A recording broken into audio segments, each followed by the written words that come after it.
bagaimana hukum orang yang lewat di depan orang sholat, ya. Ya. Ini kita bacakan sedikit saja sebelum kita masuk ke bab berikutnya. Ini ada beberapa faedah penting yang kita sebutkan. Hadis yang 106, ya.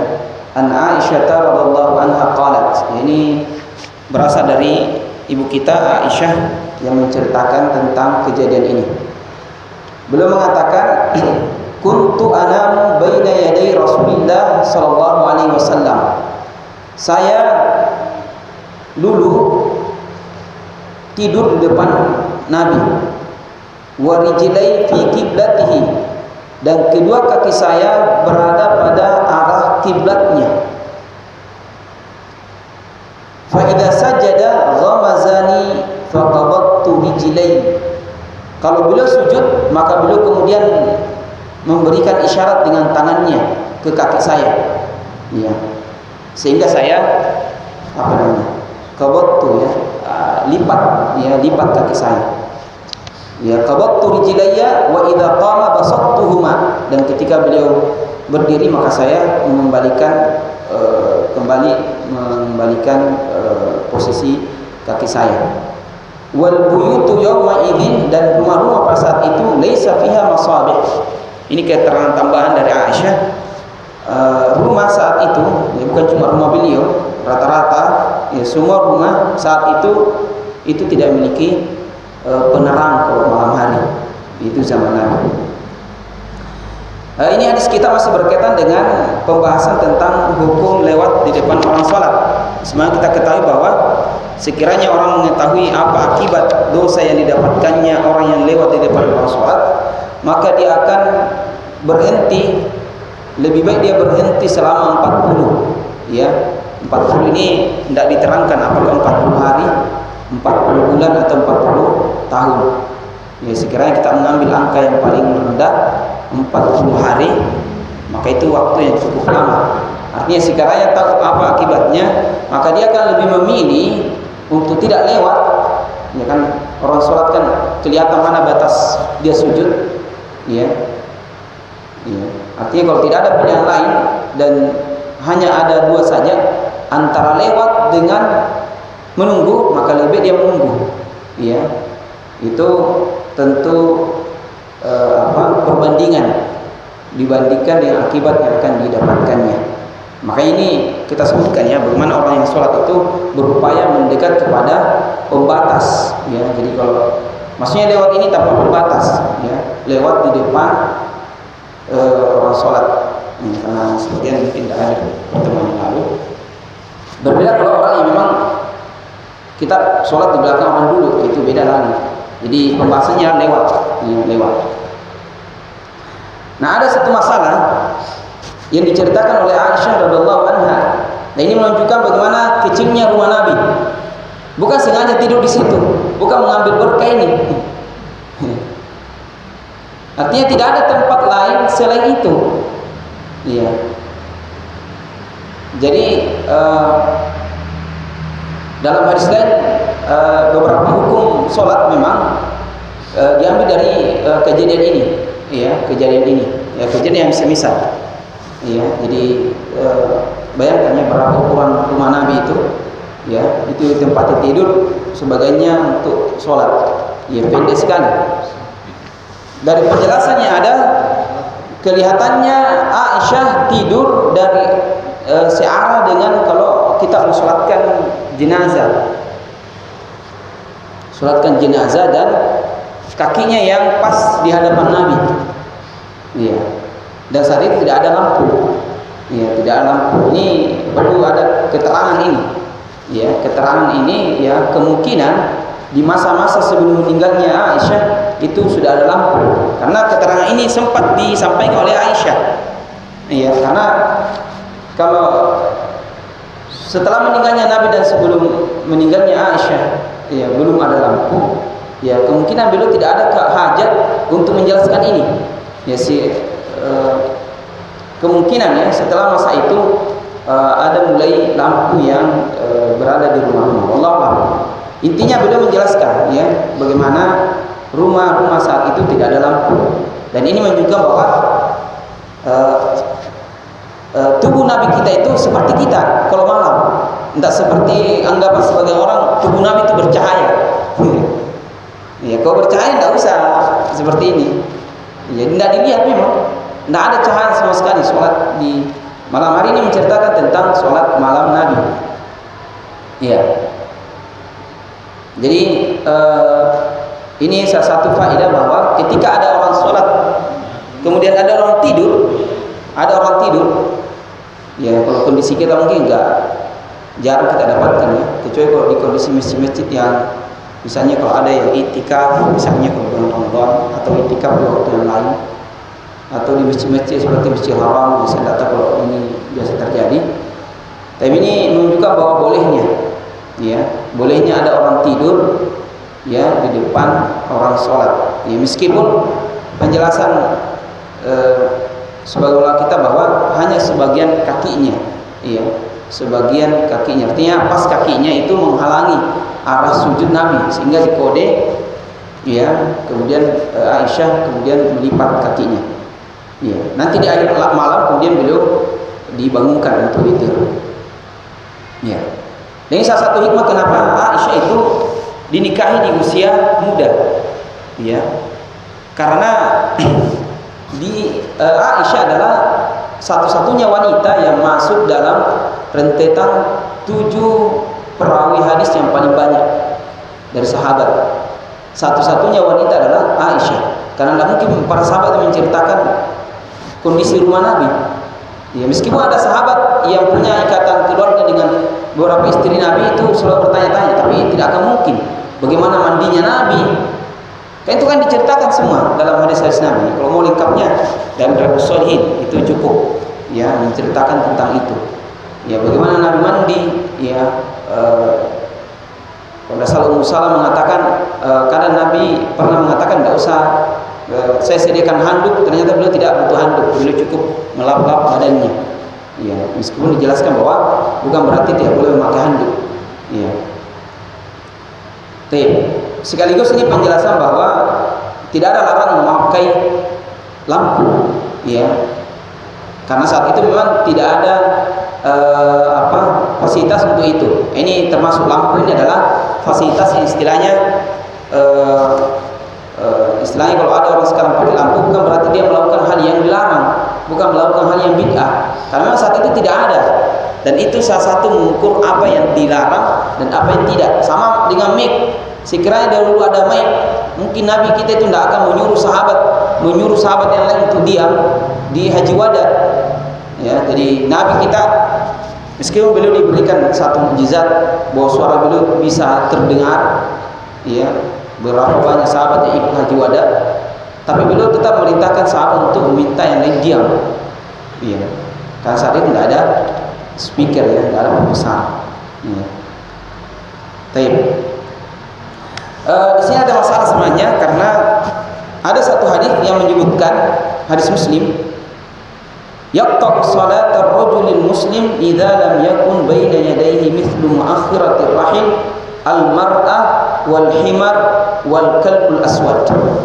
Ada 3, kalau dia lewat di depan orang salat maka salatnya yaqta'. Yaqta' ini dipahami dua oleh ulama kita. Yang pertama batal. Ya, batal. Yang pertama al-mar'ah, wanita. Iya. Yang kedua adalah himar. Himar ini keledai. Jadi kalau kondisi kita ini, ya, hampir katakan mustahil lah kalau masjid, ya. Tapi kalau orang soal pada pasar misalnya, ya. Yang ketiga kalbul aswad, anjing hitam. Iya. Ini sebagai memahami makna sholat hadis ini dengan bahwa batal sholatnya, sehingga ini jawaban kalau orang lewat maka tidak sampai batal sholat.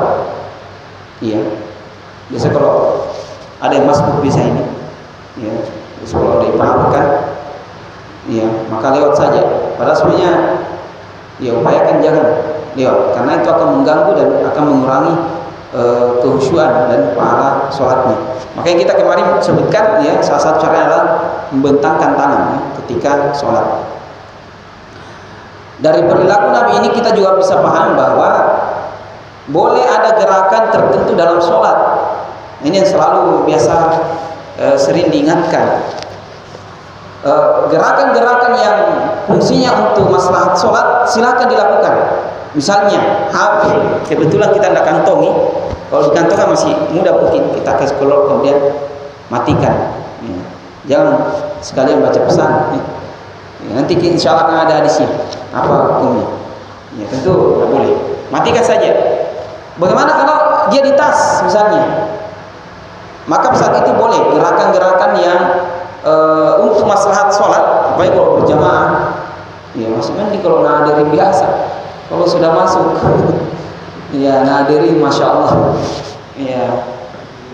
Yang lainnya ya, yang keras sekali, maka saat itu jangan kemudian kita memahami bahwa gerakan itu membatalkan sholat. Iya, gerakan yang tidak ada maslahatnya bisa sampai membatalkan, ya, sebagai membatasi seperti Syafi'i 3 kali gerakan. Tapi kalau gerakan yang ada maslahat, maka itu dianjurkan, ya, dianjurkan, ya, melangkah ke depan, ya, dan matikan HP. Makanya kalau pernah Ustaz Fajar jadi imam, itu muji sekali, dia sempat jalan langkah kemudian matikan baru kembali. Iya, pernah di sini ya? Dia pernah di situ, itu sistem keras. Iya. Dia sempat dia melingkar satu kali tanah, dia matikan baru kembali lagi. Oh iya, itu bagus praktek hidupnya ya. Ya seperti itu ya. Jadi gerakan-gerakan untuk maslahat sholat. Ya, ini bagusnya untuk memahamkan. Ya, karena biasa kalau praktek langsung dipahamkan, oh ternyata itu boleh. Ya, jangankan ini. Nabi kita SAW dalam khutbah, ya, itu masuk cucunya kemudian turun dari mimbar kemudian dia ambil cucunya. Ya, diangkat ke atas mimbar. Ya, tapi kalau tidak terlalu mendesak jangan dipraktekkan. Ya.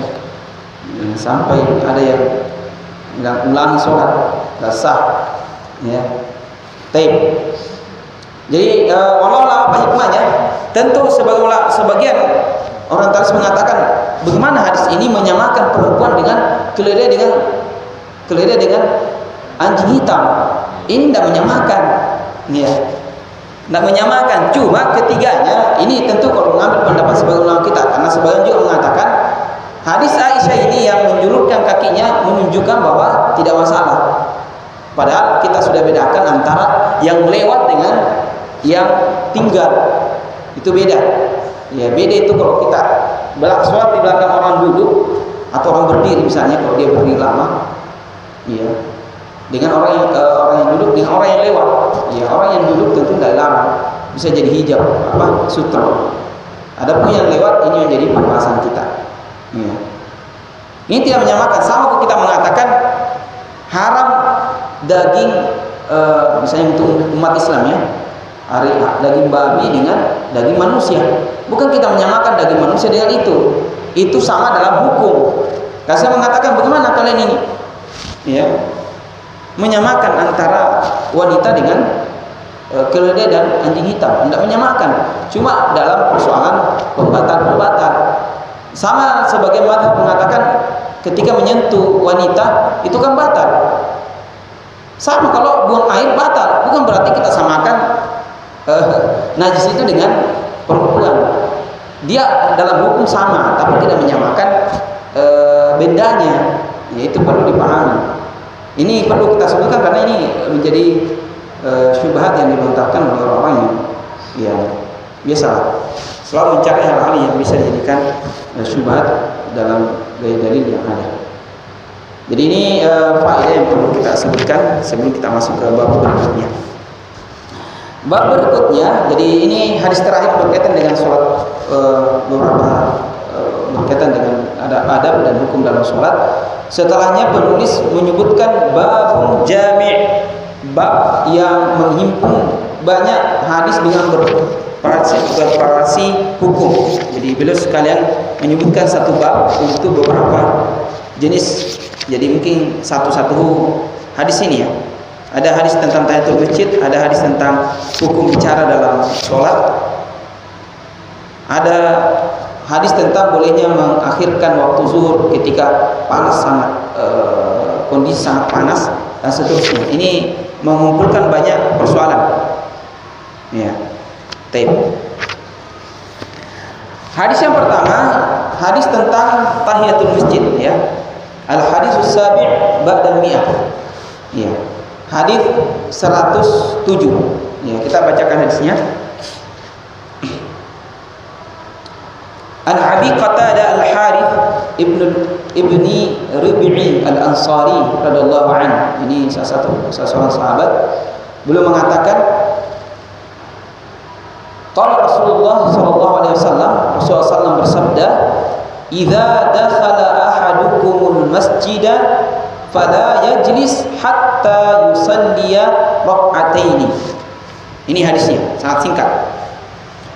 Idza dakhala ahadukumul masjida, kalau salah seorang di antara kalian masuk ke dalam masjid, fala yajlis, maka janganlah dia duduk. Larangan. Hatta yusalliya rak'atain, sampai dia sholat 2 rakaat. Iya. Hadis ini singkat, namun ulama kita kembali berbeda hukum tentang hadis ini. Pertama, tentang hukumnya.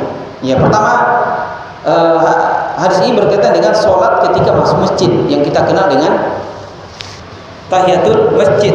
Ya, meskipun itu adalah penamaan dari para ulama kita, ya, tidak ada hadis idza dakhala ahadukum masjida fala yajlis hatta yusalli rak'ataini tahiyatul masjid. Nah, seperti itu. Tapi dipahami bahwa salat 2 rakaat ini adalah sebagai tahiyah, penghormatan kepada masjid. Itu kalau masuk, ya, masuk apapun, ya. Bahkan ada riwayat menyebutkan dakhala Sulaik Al-Ghatafani, ini seorang sahabat, Sulaik Al-Ghatafani Al-Masjid Nabawi. Dia masuk ke dalam Masjid Nabawi Yaumul Jum'ah, pada hari Jumat. Wan nabiyyu yakhutubu fajalasa. Pada saat Nabi berkhutbah, fajalasa.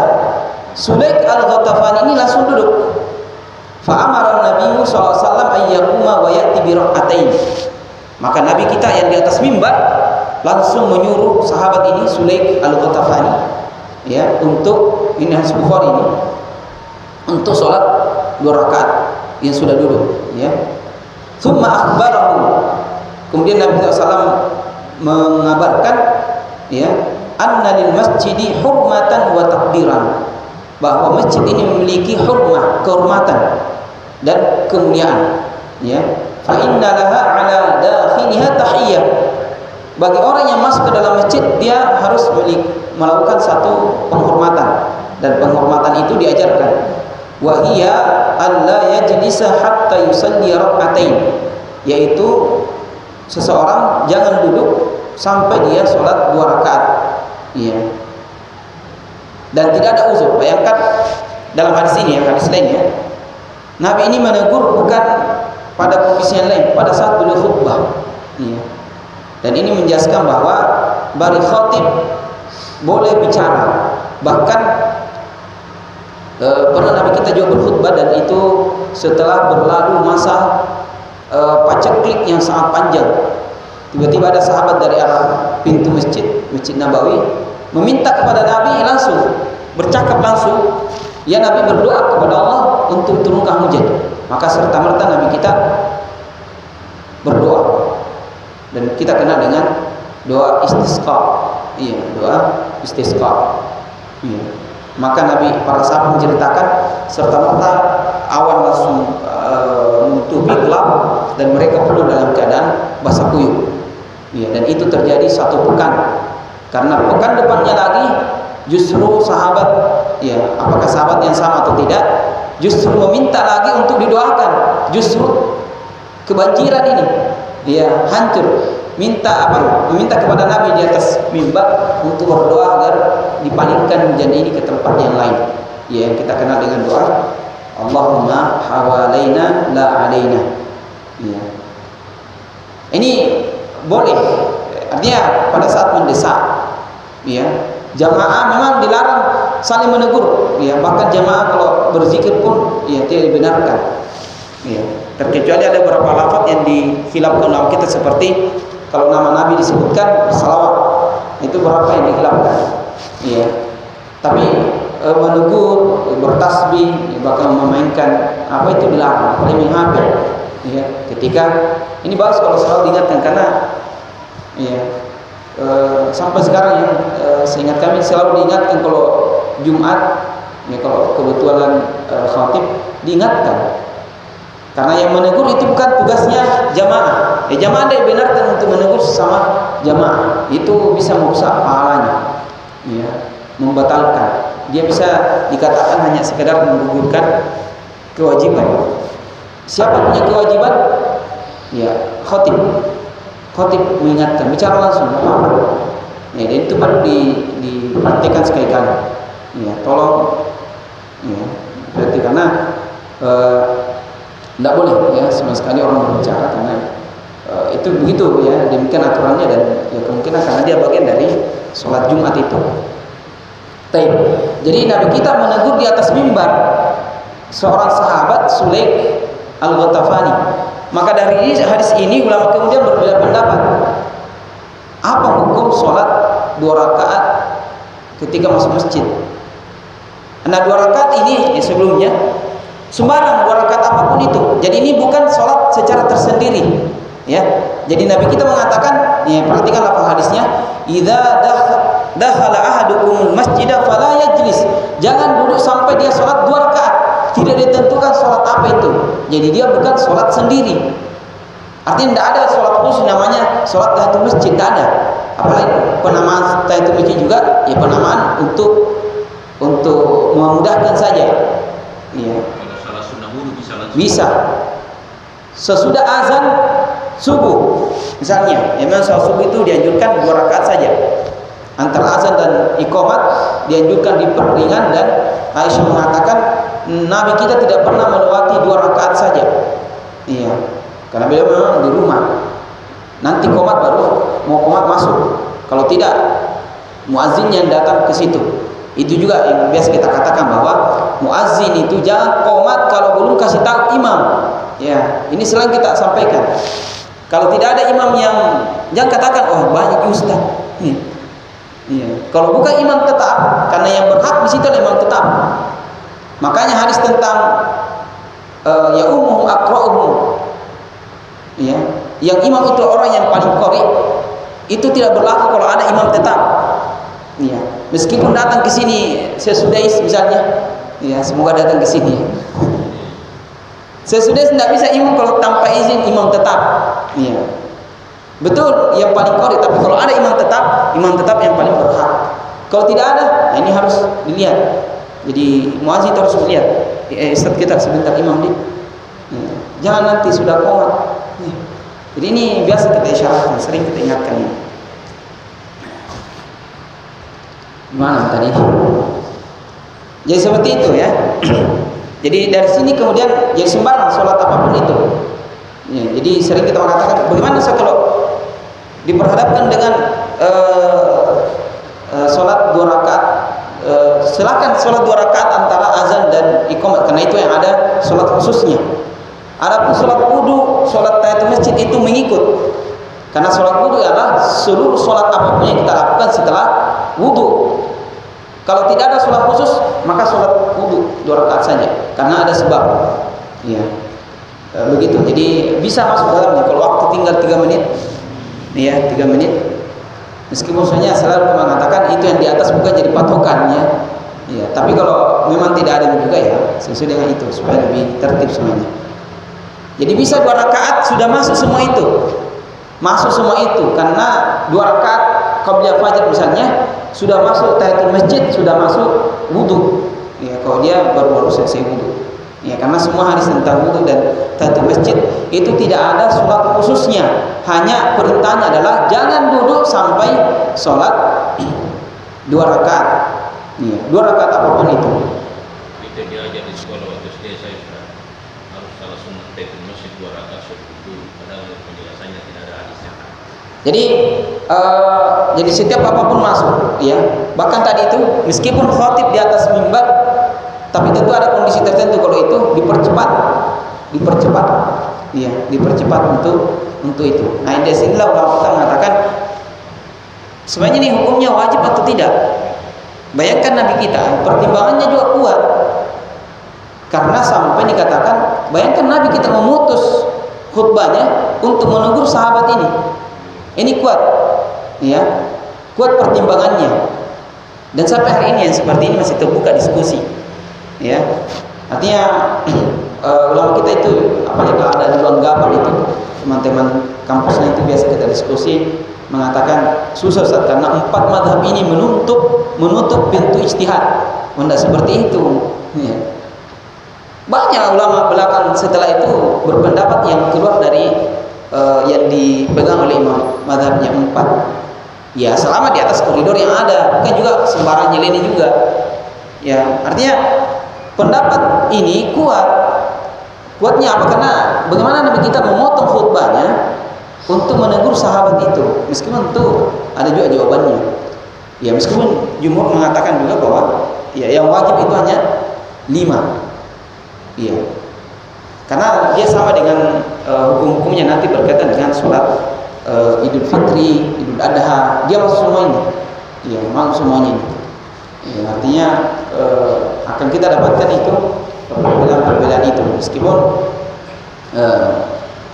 ulama kita tetap mengatakan, ya sebagian mengatakan bahwa ya kuatnya hadis menyatakan bahwa yang wajib cuma 5 itu. Ya, sholat 5 waktu itu. Itu menunjukkan bahwa yang lainnya itu tidak sampai pada tingkatan wajib. Ya. Tapi intinya yang bisa kita pahami dari ini bahwa sangat ditekankan sampai ulama berbeda pendapat. Ini yang kita mau maksud, ya. Bukan kita mau sampai kepada kita mau diskusi panjang lebar itu, ya. Artinya bagaimana perhatian Nabi kita SAW terhadap sholat tahiyatul masjid. Ya, sekaligus ini dari tadi bahwa sampai orang yang sudah terlanjur duduk, bukan sudah duduk, ya, karena Sulaik Al-Ghatafani itu ditanya apakah sudah sholat sunnah tahiyatul masjid, belum, berdiri. Iya, itu menunjukkan bahwa ini sangat ditekankan. Iya, ini sangat ditekankan. Hadis ini menunjukkan juga bahwa ini salah satu sholat yang bisa dilakukan kapan saja kita masuk masjid. Hadis ini umum. Ada masalah karena kita ketahui ada waktu-waktu yang tidak diperbolehkan sholat. Ya. Ya, dalam hadis disebutkan, ya. Kita bacakan hadisnya. Ada yang saya sudah lewat semuanya. Ada yang sudah lewat. Ada waktu yang sangat dilarang, ya, sifatnya mughalladhah, larangannya sangat terlarang, dan ada larangan yang tanpa sebab. Ya, jadi sholat sunnah ada beberapa sholat sunnah. Ada sholat sunnah yang memiliki sebab, ada sholat sunnah yang tidak memiliki sebab. Ya, yang memiliki sebab itu contohnya tahiyatul masjid dan wudu. Artinya ada sebabnya. Ada sebabnya. Karena wudu dan ketika masuk masjid. Nabi kita mengatakan la salata ba'da subhi hatta tatlu asy-syams. Tidak ada salat setelah subuh sampai terbit matahari. Iya. Terbit matahari. Wala salata ba'da al-'asri hatta taghib asy-syams. Dan tidak ada salat setelah salat asar sampai tenggelam matahari. Ini larangan yang agak ringan daripada larangan yang lainnya, karena ada larangan, 3 larangan yang paling ketat yang sering kita sebutkan. Pertama, ketika matahari pas terbit, ya, pas terbit, makanya jangan sholat di situ. Ya, ini larangannya sangat tegas. Ya. Yang kedua adalah pas pertengahan matahari sampai tergelincir. Ya. Kalau kita sekarang dimudahkan dengan jadwal yang ada. Ya. Yang ketiga adalah pas tenggelam sampai masuk waktu maghrib. Ya, 3 waktu ini yang sangat terlarang sholat. Ya, makanya untuk sholat tahiyatul masjid ada 3 pendapat. Pertama, boleh secara umum, dimanapun, kapanpun masuk masjid boleh. Pendapat kedua, terlarang ketika waktu terlarang. Ya. Dan pendapat ketiga ini yang lebih mengumpulkan dalil yang ada. Ya, yang terlarang itu adalah pada kondisi-kondisi yang 3 tadi itu, pas terbit, pas tenggelam, dan pas pertengahan matahari. Karena larangannya itu berkaitan dengan ibadah-ibadah ya di luar Islam, ya. Ya, dan beberapa peringatan yang terkait di dalamnya. Jadi dalam hadis lain disebutkan ya, salasu sa'at kan Rasulullah SAW yanhana an nusalli fihinna. Ada 3 waktu yang paling dan sangat dilarang ya salat dalamnya. Maka kalau masuk masjid di waktu ini ya tahan-tahanlah. Ini untuk mengumpulkan pendapat yang ada. Artinya kita pilih pendapat yang pertengahan. Ya. Jadi kalau misalnya kalau kita sholat asar di sini, kemudian kita pergi satu tempat ada pertemuan di masjid yang lain, maka saat itu boleh. Iya. Karena larangannya tidak sampai setegas larangan 3 waktu itu. Iya. Ya, 3 waktu pas terbit, pas tenggelam, dan pas pertengahan. Iya. Kalau yang isyraq syuruk itu yang iya, yang syuruk bukan pas tenggelam, pas terbit. Iya, sesudahnya 10 menit atau sampai 15 menit. Makanya kalau ada waktu pas terbit ditahan sampai 10 menit atau 15 menit. Kalau di masjid yang pernah umrah, ini penjelasan Ustaz ya, di Madinah, kalau di Masjid Nabawi atau Baitul Haram ada tuh isyarat. Ya, ada isyaratnya 15 menit setelah terbit. Jadi jangan sholat pas terbit. Kalau contoh sekarang ini waktunya dia jam 6 lewat 4 atau 5. Iya, jangan pas itu. Artinya dilihat dulu apakah itu pas terbit. Kalau itu terbitnya, maka tahan sampai 10 menit atau 15 menit. Ya seperti itu. Karena itu dilarang. Jadi bukan sholat pas terbit ya. Dan itu adalah awal duha ya, awal duha. Iya. Meski misalnya ini adalah persoalan yang sebagian memahami bahwa ini mutlak, pokoknya kapanpun masuk. Makanya kalau ada orang masuk, misalnya kalau waktu maghrib, ya biasanya kalau sebelum azan, ya sebelum azan sudah mau azan ini, iya. Ya, sebelum azan ini kan pas-pas tenggelam ini, karena waktu maghrib itu kalau sudah lewat dari waktu itu, iya waktu itu, ya makanya amannya sudah azan saja, iya amannya sudah azan. Makanya juga jadi dilema, kalau kita masuk pas itu bagaimana menurut kita, berdiri saja atau bagaimana? Ya maka seperti itu ya. Sebenarnya kita mengatakan kalau memang pas-pas waktu yang paling terlarang itu, karena larangan 3 waktu itu sangat ketat ya. Bahkan itu salah satu yang dilarang juga adalah menguburkan mayit di 3 waktu itu. Pas terbit, pas tenggelam, dan pas pertengahan. Ya, kalau waktu malam pun tidak masalah. Ya, hadis saya tidak tahu kalau di masyarakat kita ada yang menguburkan waktu malam. Ada ya? Ada ya? Itu tidak masalah. Karena hadis tentang wanita yang menyapu di Masjid Nabawi itu dikuburkan di waktu malam. Ya, sebagaimana. Ya, dan kita sangat agak kecewa atau marah karena tidak diberi info. Nabi kita juga, para sahabat juga agak khawatir untuk mengganggu Nabi. Ya, tetapi Nabi kita menganggap perlu, sehingga beliau pergi ke kuburan kemudian mendoakan khusus ya wanita itu. Ya. Dan Nabi kita kalau melihat riwayat beliau ke kuburan itu waktu malam. Ya. Jadi sebagian mengatakan sunnahnya kalau ke kuburan waktu malam. Saya juga dengar kalau kita mau praktekkan ini takut-takut. Ya. 2 katanya. Dan Nabi artinya kalau mau pas dengan, dan Aisyah kan biasa cari Nabi dan dia kelihatan, iya, curiga nanti ke rumah yang lain. Iya. Ternyata Aisyah membuntuti Nabi ke kuburan Baqi. Iya. Kan dekat dengan itu. Iya, dan Aisyah dilihat oleh Rasulullah. Ya, apalagi beliau sempat lari ke rumahnya dan tentu kelihatan meskipun menutup.